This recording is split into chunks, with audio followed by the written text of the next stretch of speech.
In a year of big London restaurant openings, there's no doubt which is the biggest of the year: dinner by Heston Blumenthal.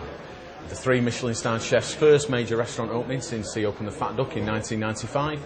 This is a radically different concept, one majoring on British foods, inspired by historic dishes.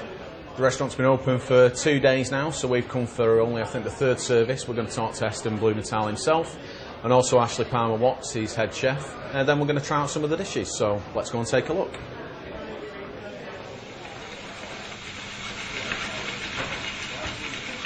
You go back in time a couple of hundred years, so these periods of time where Britain had gastronomy that was as good as anywhere else in Europe. So to go back into history and time and then take some inspiration, it's not replicating it, absolutely not at all.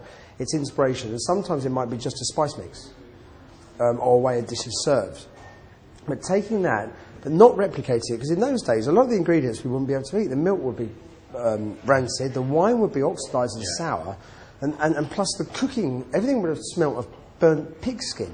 So this is about going back in time for inspiration, but applying modern cooking techniques. Or it doesn't matter if they're cutting edge or cooking techniques that have been around for 50 years. Just applying what we know to try and get the best out of the dish and create something that kind of is a nod to the past.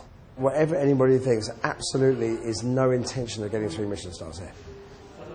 No intention. The intention, if you look at the room, is to have something which feels like a slightly old-fashioned grand brasserie, but at the same time it's also got it's thoroughly modern.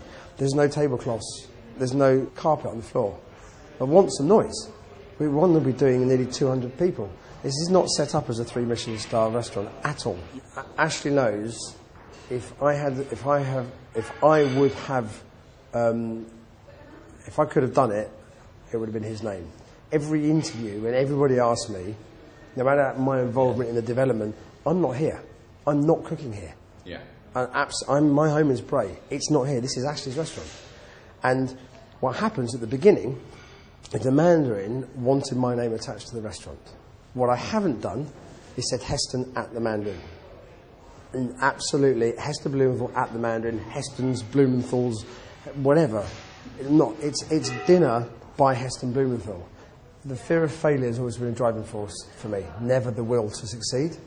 And it's the thing of not wanting to fail or be last that kind of seems to, which is a bit of a negative kind of way of looking at it. And I am my own worst critic. And I can apologise to Ash the other day, actually. I was saying, even now, we're looking at this, I'm just going, this isn't right, and this isn't right, and this.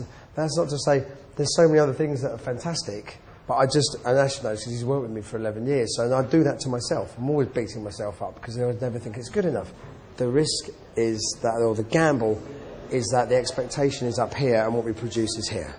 So coming here and doing this with a new concept, and it is in one of the most expensive piece of real estate areas in the world now, a very grand place, big investment. I bet there's enough people that would kind of like to think that this is a good opportunity to give it a kicking. We're kind of mirrored opposites in the sense that Ash's glass is always half empty. It's got a lot more positive, but glass is always half empty and mine's always overflowing. So I'm like, right, we can do this. Let's turn it upside down, spin it 17 degrees, and then put it on top of the building. And let's do that for 7,000 people or something. Here we go. Can't do it. We can't. The meat fruit was a really good example. This is really, really light and incredibly Moorish at the same time, and incredibly intensely flavoured. Bizarrely, you'd expect that it gets cloying, but it doesn't at all. You could eat this all day. This is a good example of how Ash and I have kind of, one of the areas that we've worked so well together on for this place. It's historic.